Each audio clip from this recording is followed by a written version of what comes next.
നമസ്കാരം. ബംഗാളിലെ രാഷ്ട്രീയ പോരാട്ടത്തിൽ ഇത്തവണ ഏറ്റവും വലിയ വില്ലനായി മാറിയിരിക്കുന്നത് SIR ആണ്. തെരഞ്ഞെടുപ്പ് കമ്മീഷന്റെ കർശനമായ പരിശോധനയിൽ സംസ്ഥാനത്തെ വോട്ടർ പട്ടികയിൽ നിന്ന് 91 ലക്ഷത്തോളം പേരെ നീക്കം ചെയ്തു. ഇതിൽ മരിച്ചവർ, താമസം മാറിയവർ എന്നിവർക്ക് പുറമെ ഏറ്റവും നിർണായകമായത് പൗരത്വ രേഖകൾ കൃത്യമല്ലാത്തവരുടെ സാന്നിധ്യമാണ്. ബംഗ്ലാദേശ്, മ്യാൻമർ അതിർത്തികളിലൂടെയുള്ള അനധികൃത കുടിയേറ്റം ബംഗാൾ രാഷ്ട്രീയത്തിലെ എക്കാലത്തെയും വലിയ വിവാദ വിഷയമാണ്. ഇത്തരത്തിൽ എത്തുന്നവർക്ക് വ്യാജ തിരിച്ചറിയൽ രേഖകൾ നൽകി വോട്ടർ പട്ടികയിൽ ഉൾപ്പെടുത്തുന്നതിലൂടെ ഒരു സ്ഥിരം വോട്ട് ബാങ്ക് സൃഷ്ടിക്കപ്പെടുന്നു എന്ന ആരോപണം BJP മറ്റ് പ്രതിപക്ഷ പാർട്ടികളും വർഷങ്ങളായി ഉന്നയിക്കുന്നു. 34 വർഷത്തെ ഇടത് ഭരണകാലത്തും പിന്നീട് മമതാ ബാനർജിയുടെ തൃണമൂൽ ഭരണകാലത്തും ഈ കുടിയേറ്റക്കാർ നിർണായക സ്വാധീനമായിരുന്നു. എന്നാൽ പുതിയ പരിശോധനയിലൂടെ ഈ വ്യാജ വോട്ടുകൾ ഭൂരിഭാഗവും നീക്കം ചെയ്യപ്പെട്ടു. ഇത് തൃണമൂൽ കോൺഗ്രസിന്റെ വിജയ സാധ്യതകളെ സാരമായി ബാധിച്ചേക്കാം. 2011 ചരിത്രപരമായ വിജയത്തിലൂടെ CPM നയിച്ച ഇടത് മുന്നണിയുടെ ദീർഘകാല ഭരണത്തെ അട്ടിമറിച്ചാണ് മമതാ ബാനർജി അധികാരത്തിലെത്തിയത്. 2016-ലും 2021-ലും ആ വിജയം അവർ ആവർത്തിച്ചു. എന്നാൽ ഇത്തവണ നാലാം ഊഴത്തിനായി മമത ഇറങ്ങുമ്പോൾ വെല്ലുവിളികൾ ഒന്നിനു പുറകെ ഒന്നായി വന്നുകൊണ്ടിരിക്കുന്നു. ഭരണവിരുദ്ധ വികാരം. തുടർച്ചയായ 15 വർഷത്തെ ഭരണത്തിന് ശേഷം ജനങ്ങൾക്കിടയിൽ സ്വാഭാവികമായ അതൃപ്തി നിലനിൽക്കുന്നു. അക്രമരാഷ്ട്രീയവും ഗുണ്ടായുസവും. ബൂത്ത് തലത്തിൽ തൃണമൂൽ പ്രവർത്തകർ നടത്തുന്ന ആക്രമണങ്ങൾ വോട്ടർമാരെ പാർട്ടിക്കെതിരെ ചിന്തിപ്പിക്കുന്നു. അഴിമതി ആരോപണങ്ങൾ. വിവിധ സർക്കാർ പദ്ധതികളിലെ അഴിമതികളും നിയമന വിവാദങ്ങളും മമത സർക്കാരിന്റെ പ്രതിച്ഛായയ്ക്ക് മങ്ങലേൽപ്പിച്ചിട്ടുണ്ട്. കൊൽക്കത്തയിലെ RG-കർ മെഡിക്കൽ കോളേജിൽ യുവ ഡോക്ടർ ക്രൂരമായി കൊല്ലപ്പെട്ട സംഭവം ഒരു ക്രമസമാധാന പ്രശ്നമായിട്ടല്ല ബംഗാൾ കാണുന്നത്. ഇതൊരു രാഷ്ട്രീയ വിസ്ഫോടനമായി മാറിയിരിക്കുന്നു. സ്ത്രീ സുരക്ഷയുടെ കാര്യത്തിൽ മമത സർക്കാർ പരാജയപ്പെട്ടു. ഈ സാഹചര്യത്തിൽ കൊല്ലപ്പെട്ട ഡോക്ടറുടെ മാതാവിനെ തന്നെ സ്ഥാനാർത്ഥിയാക്കിയ BJPയുടെ നീക്കം തൃണമൂൽ കോൺഗ്രസിനെ വലിയ പ്രതിരോധത്തിലാക്കിയിട്ടുണ്ട്. പാണിഹട്ടി മണ്ഡലത്തിൽ അവർ മത്സരിക്കുന്നത് ബംഗാളിലെ ഓരോ സാധാരണക്കാരന്റെയും വികാരമായി മാറിയിരിക്കുകയാണ്. ബംഗാളിൽ താമര വിരിയിക്കുക എന്നത് BJP കേന്ദ്ര നേതൃത്വത്തിന്റെ അഭിമാന പ്രശ്നമാണ്. വോട്ടർ പട്ടികയിലെ ശുദ്ധീകരണവും ഭരണവിരുദ്ധ വികാരവും തങ്ങൾക്ക് അനുകൂലമാകുമെന്നാണ് BJP കണക്കുകൂട്ടുന്നത്. അനധികൃത കുടിയേറ്റക്കാരുടെ വോട്ടിൽ ജയിക്കുന്ന കാലം കഴിഞ്ഞു എന്നാണ് BJP നേതാക്കളുടെ മുദ്രാവാക്യം. പ്രധാനമന്ത്രിയുടെയും ആഭ്യന്തരമന്ത്രിയുടെയും നേരിട്ടുള്ള മേൽനോട്ടത്തിലാണ് ബംഗാളിൽ BJPയുടെ തെരഞ്ഞെടുപ്പ് പ്രചാരണം നടക്കുന്നത്. വോട്ടർ പട്ടികയിലെ ഈ ശുദ്ധീകരണം ഏറ്റവും കൂടുതൽ ബാധിച്ചിരിക്കുന്നത് അതിർത്തി ജില്ലകളെയാണ് എന്നതാണ് പുറത്തുവരുന്ന കണക്കുകൾ വ്യക്തമാക്കുന്നത്.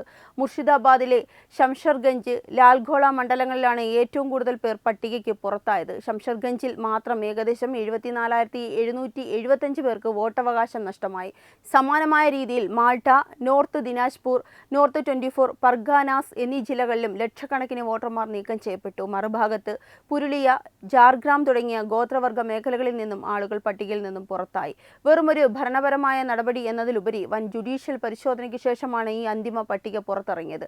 തെരഞ്ഞെടുപ്പ് കമ്മീഷൻ നിയോഗിച്ച 700ഓളം ജുഡീഷ്യൽ ഓഫീസർമാർ ഓരോ പരാതിയും നേരിട്ട് പരിശോധിച്ചു. ഈ SIR നടപടികൾക്കെതിരെ തൃണമൂൽ കോൺഗ്രസ് സുപ്രീം കോടതിയെ വരെ സമീപിച്ചിരുന്നു. ന്യൂനപക്ഷങ്ങളെയും സാമ്പത്തികമായി പിന്നോക്കം നിൽക്കുന്നവരെയും മനഃപൂർവ്വം ഒഴിവാക്കുന്നു എന്നതായിരുന്നു സർക്കാരിന്റെ വാദം. എന്നാൽ ഇരട്ട വോട്ടുകളും വ്യാജരേഖകളും ഒഴിവാക്കി പട്ടിക സുതാര്യമാക്കുക മാത്രമാണ് ചെയ്തതെന്ന നിലപാടിൽ കമ്മീഷൻ ഉറച്ചുനിന്നു. മമതാ ബാനർജിയും സുവേന്ദു അധികാരിയും ഏറ്റുമുട്ടുന്ന ഭവാനിപൂർ, നന്ദിഗ്രാം തുടങ്ങിയ ഹൈ പ്രൊഫഷണൽ മണ്ഡലങ്ങളിലും വോട്ടർ പട്ടികയിൽ നിന്നും ആളുകൾ പുറത്തായി. ഭവാനിപൂരിൽ പരിശോധനയ്ക്ക് വിധേയരായവരിൽ 27.5% പേർ പുറത്തായി. നന്ദിഗ്രാമിൽ ഇത് 32.6%. ഓരോ വോട്ടും നിർണായകമായ ഈ മണ്ഡലങ്ങളിൽ ചെറിയ മാറ്റങ്ങൾ പോലും വലിയ വിജയ പരാജയങ്ങൾ നിശ്ചയിച്ചേക്കാം. വോട്ടർ പട്ടികയിൽ നിന്ന് പേര് നീക്കം ചെയ്തതിനെ തുടർന്ന് ബംഗാളിലെ പലയിടങ്ങളിലും വ്യാപകമായ പ്രതിഷേധങ്ങൾ അരങ്ങേറി. മാൾഡയിലെ മൊദാബാരിയിൽ വോട്ടർമാരുടെ പ്രതിഷേധം അക്രമാസക്തമാവുകയും സുരക്ഷാ ഉദ്യോഗസ്ഥരുമായി ഏറ്റുമുട്ടുകയും ചെയ്തു. വോട്ടവകാശം നിഷേധിക്കപ്പെട്ടവർ ജുഡീഷ്യൽ ഓഫീസർമാരെ തടഞ്ഞുവെക്കുന്ന സാഹചര്യം വരെ ഉണ്ടായി. ഈ ജനരോഷം വോട്ടെടുപ്പ് ദിവസങ്ങളിൽ വലിയ ക്രമസമാധാന പ്രശ്നങ്ങൾക്കും കാരണമായേക്കാമെന്നാണ് കരുതപ്പെടുന്നത്. വോട്ടർ പട്ടികയിലെ മാറ്റങ്ങൾക്കൊപ്പം തന്നെ ഇത്തവണ തെരഞ്ഞെടുപ്പിനെ സ്വാധീനിക്കുന്ന മറ്റൊരു പ്രധാന ഘടകം ഡിജിറ്റൽ യുദ്ധമാണ്. മുൻ തെരഞ്ഞെടുപ്പുകളിൽ നിന്ന് വ്യത്യസ്തമായി സോഷ്യൽ മീഡിയ പ്ലാറ്റ്ഫോമുകൾ വഴി വോട്ടർമാരിലേക്ക് നേരിട്ടെത്താനുള്ള തന്ത്രങ്ങളാണ് എല്ലാ പാർട്ടികളും പയറ്റുന്നത്. ഏകദേശം 12 ലക്ഷത്തോളം പുതിയ യുവ വോട്ടർമാരാണ് ഇത്തവണ പട്ടികയിൽ ഇടം പിടിച്ചിട്ടുള്ളത്. ഈ ഫസ്റ്റ് ടൈം വോട്ടേഴ്സ് ഏത് വശത്തേക്ക് ചായുന്നു എന്നത് മെയ് 4-ലെ ഫലത്തിൽ നിർണായകമാകും. വോട്ടർ പട്ടികയിൽ നിന്ന് പുറത്തായ 91 ലക്ഷം പേരുടെ നഷ്ടം നികത്താൻ ബാക്കിയുള്ള വോട്ടർമാരെ സ്വാധീനിക്കാൻ തൃണമൂൽ കോൺഗ്രസ് താഴെത്തട്ടിൽ മൈക്രോ ക്യാമ്പയിനുകൾ ആരംഭിച്ചു കഴിഞ്ഞു. എന്നാൽ RG-കർ വിഷയം പോലുള്ള വൈകാരിക വിഷയങ്ങൾ ഡിജിറ്റൽ പ്ലാറ്റ്ഫോമുകളിൽ BJPക്ക് വലിയ മുൻതൂക്കം നൽകുന്നുമുണ്ട്. പശ്ചിമ ബംഗാളിൽ ഇപ്പോൾ നടക്കുന്നത് വർഷങ്ങളായി സംസ്ഥാനം നേരിടുന്ന അനധികൃത കുടിയേറ്റം എന്ന ഗൗരവകരമായ പ്രശ്നത്തിനുള്ള ശക്തമായ മറുപടിയാണ്. 91 ലക്ഷം വോട്ടർമാരെ നീക്കം ചെയ്ത നടപടി ജനാധിപത്യ പ്രക്രിയയുടെ സുതാര്യത ഉറപ്പാക്കാൻ അനിവാര്യമായിരുന്നു എന്ന് പറയാതെ വയ്യ.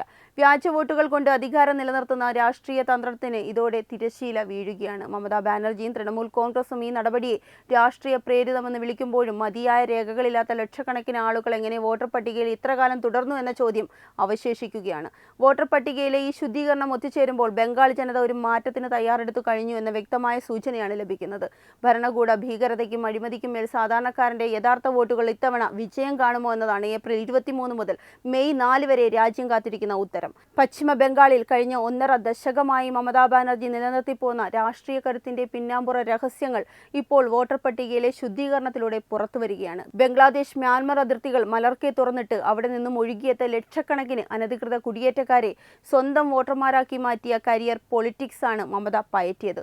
ഓരോ തെരഞ്ഞെടുപ്പിലും തൃണമൂലിന്റെ ഭൂരിപക്ഷം വർദ്ധിച്ചതിന് പിന്നിൽ കൃത്യമായ രേഖകളില്ലാത്ത ഈ കുടിയേറ്റക്കാരുടെ പിന്തുണയുണ്ടായിരുന്നു എന്നത് പരസ്യമായ രഹസ്യമാണ്. രാജ്യത്തിന്റെ സുരക്ഷയേക്കാൾ സ്വന്തം കസേരയ്ക്ക് പ്രാധാന്യം നൽകിയ മമതയുടെ ഈ നടപടി ബംഗാളിന്റെ സാമൂഹിക ഘടനയെ തന്നെ തകിടം മറിച്ചു.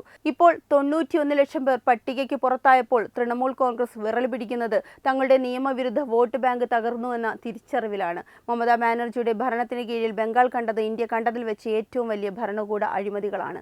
അധ്യാപക നിയമന അഴിമതി മുതൽ തൃണമൂൽ നേതാക്കളുടെ വീടുകളിൽ നിന്ന് കോടിക്കണക്കിന് രൂപ പിടിച്ചെടുത്ത സംഭവങ്ങൾ വരെ ദീദിയുടെ ഭരണത്തിന്റെ കറുത്ത മുഖം വ്യക്തമാക്കുന്നു. സാധാരണക്കാരായ ജനങ്ങൾ ദാരിദ്ര്യത്തിലും കഷ്ടപ്പാടിലും കഴിയുമ്പോൾ തൃണമൂൽ ഗുണ്ടകൾ സർക്കാർ ഫണ്ടുകൾ കൊള്ളയടിക്കുകയായിരുന്നു. ഇതിനെതിരെ ശബ്ദമുയർത്തുന്നവരെ കായികമായി നേരിടുക എന്നതായിരുന്നു മമതയുടെ രീതി. തദ്ദേശ സ്വയംഭരണ തെരഞ്ഞെടുപ്പുകളിൽ പോലും വോട്ട് ചെയ്യാൻ അനുവദിക്കാതെ ജനങ്ങളെ ഭീഷണിപ്പെടുത്തിയും ബൂത്തുകൾ പിടിച്ചെടുക്കുകയും ജയിച്ചു കയറുന്ന തൃണമൂൽ രീതി ജനാധിപത്യത്തിന് തന്നെ കളങ്കമാണ്. സ്ത്രീകൾക്കായി നീതി വാഗ്ദാനം ചെയ്ത് അധികാരത്തിൽ വന്ന മമതയുടെ ഭരണത്തിൽ ബംഗാൾ സ്ത്രീകൾക്ക് ഏറ്റവും സുരക്ഷിതമില്ലാത്ത ഇടമായി മാറി. സന്ദേശ് കാലിയെ തൃണമൂൽ നേതാക്കൾ സ്ത്രീകളെ ക്രൂരമായി പീഡിപ്പിച്ചപ്പോഴും മമത തന്റെ പാർട്ടി ഗുണ്ടകളെ സംരക്ഷിക്കാനാണ് ശ്രമിച്ചത്. അതിന്റെ ഏറ്റവും ഒടുവിലത്തെ ഉദാഹരണമാണ് കൊൽക്കത്തയിലെ ആർജിക്കാർ മെഡിക്കൽ കോളേജിലെ ഡോക്ടറുടെ മരണം. പ്രതികളെ സംരക്ഷിക്കാനും തെളിവുകൾ നശിപ്പിക്കാനും പോലീസ് ശ്രമിച്ചപ്പോൾ ഒരു മുഖ്യമന്ത്രി എന്ന നിലയിൽ മമത കാണിച്ച നിസ്സംഗത ബംഗാളിലെ ഓരോ പെൺകുട്ടിയുടെയും നെഞ്ചിൽ തറച്ച മുള്ളാണ്. സ്വന്തം ഭരണത്തിൽ സ്ത്രീകൾ കൊല്ലപ്പെടുമ്പോൾ പ്രതിഷേധക്കാരെ അടിച്ചമർത്താനാണ് മമത ശ്രമിച്ചത്. ഈ നെറികെട്ട രാഷ്ട്രീയത്തിനെതിരെയുള്ള പോരാട്ടമായാണ് BJP ഇരയുടെ അമ്മയെ തന്നെ കളത്തിലിറക്കിയത്. ഒരു കാലത്ത് ഇന്ത്യയുടെ വ്യവസായ തലസ്ഥാനമായിരുന്ന ബംഗാളിനെ മമതയുടെ നയങ്ങൾ പാപ്പരാക്കി മാറ്റി. പുതിയ വ്യവസായങ്ങളൊന്നും വരാത്തതും നിലവിലുള്ളവ പൂട്ടുന്നതും ബംഗാളിനെ തൊഴിലില്ലായ്മയുടെ കേന്ദ്രമാക്കി മാറ്റി. യുവജനങ്ങൾ ജോലിക്കായി കേരളം ഉൾപ്പെടെയുള്ള മറ്റു സംസ്ഥാനങ്ങളിലേക്ക് കുടിയേറാൻ നിർബന്ധിതരാകുന്നു. സിംഗൂർ വിഷയത്തിൽ ടാറ്റയെ തുരത്തിയതു മുതൽ ഇങ്ങോട്ട് ബംഗാളിന്റെ സാമ്പത്തിക ഭദ്രത മമത തകർത്തു. കേന്ദ്ര സർക്കാർ നൽകുന്ന വികസന ഫണ്ടുകൾ തടഞ്ഞുവെച്ചും പദ്ധതികൾക്ക് സ്വന്തം പേരിട്ടും ജനങ്ങളെ കബളിപ്പിക്കാനാണ് ദീദി ശ്രമിച്ചത്. എന്നാൽ ഈ തട്ടിപ്പുകളെല്ലാം തിരിച്ചറിഞ്ഞ വോട്ടർമാർ ഇത്തവണ പോളിംഗ് ബൂത്തിൽ മമതയ്ക്ക് തക്കതായ മറുപടി നൽകുമെന്നത് ഉറപ്പാണ്. 91 ലക്ഷം വ്യാജ വോട്ടർമാരെ ഒഴിവാക്കിയത് ജനാധിപത്യം തിരിച്ചുപിടിക്കാനുള്ള വലിയൊരു ചുവടുവയ്പ്പാണ്. മമതയുടെ മാമണ്ണും മാനുഷും എന്ന മുദ്രാവാക്യം വെറും പൊള്ളയാണെന്നും അത് മാഫിയ മണ്ണും ഗുണ്ടകളും എന്നായി മാറിയെന്നും ജനങ്ങൾ തിരിച്ചറിഞ്ഞു കഴിഞ്ഞു. തെരഞ്ഞെടുപ്പ് കമ്മീഷന്റെ ഈ കർശനമായ നിലപാട് മമതയുടെ വിജയതന്ത്രങ്ങളെ ആകെ തകർത്തിരിക്കുകയാണ്. ഏപ്രിൽ 23 മുതൽ മെയ് 4 വരെ ബംഗാൾ കാണാൻ പോകുന്നത് ദീദിയുടെ രാഷ്ട്രീയ അന്ത്യത്തിന്റെ ദൃശ്യങ്ങളായിരിക്കും. വോട്ടർ പട്ടികയിലെ ശുദ്ധീകരണവും ജനങ്ങളുടെ കടുത്ത പ്രതിഷേധവും മമതയെ അധികാരത്തിൽ നിന്ന് പുറത്താക്കുമെന്ന് ഉറപ്പാണ്. സംസ്ഥാനത്തെ ക്രമസമാധാന നിലയും അഴിമതിയും പ്രധാന ചർച്ചാ വിഷയമാകുമ്പോൾ അന്തിമവിധി ജനങ്ങളുടേതാണ്. പശ്ചിമ ബംഗാളിന്റെ തെരുവുകളിൽ ഇപ്പോൾ ഉയരുന്നത് തെരഞ്ഞെടുപ്പ് മുദ്രാവാക്യങ്ങളല്ല, ദശകങ്ങളായി തുടരുന്ന രാഷ്ട്രീയ അടിച്ചമർത്തലുകൾക്കും വോട്ട് ബാങ്ക് തന്ത്രങ്ങൾക്കുമെതിരെയുള്ള സാധാരണക്കാരന്റെ പ്രതിഷേധ സ്വരമാണ്. ഏപ്രിൽ 23 ആരംഭിക്കുന്ന പോരാട്ടം അധികാര കൈമാറ്റത്തിനായുള്ളതല്ല, ബംഗാളിന്റെ രാഷ്ട്രീയ ഭാവി നിർണ്ണയിക്കുന്ന വിധി തീർപ്പാണ്. വ്യാജ വോട്ടുകളുടെ ബലമില്ലാതെ യഥാർത്ഥ ബംഗാളി ജനതയുടെ പോളിംഗ് ബൂത്തിലെ വിരലടയാളങ്ങൾ മെയ് 4 ആർക്ക് അധികാരം നൽകുമെന്നത് ലോകം ഉറ്റുനോക്കുകയാണ്. വെബ് ഡെസ്ക് തത്വമൈ ന്യൂസ്.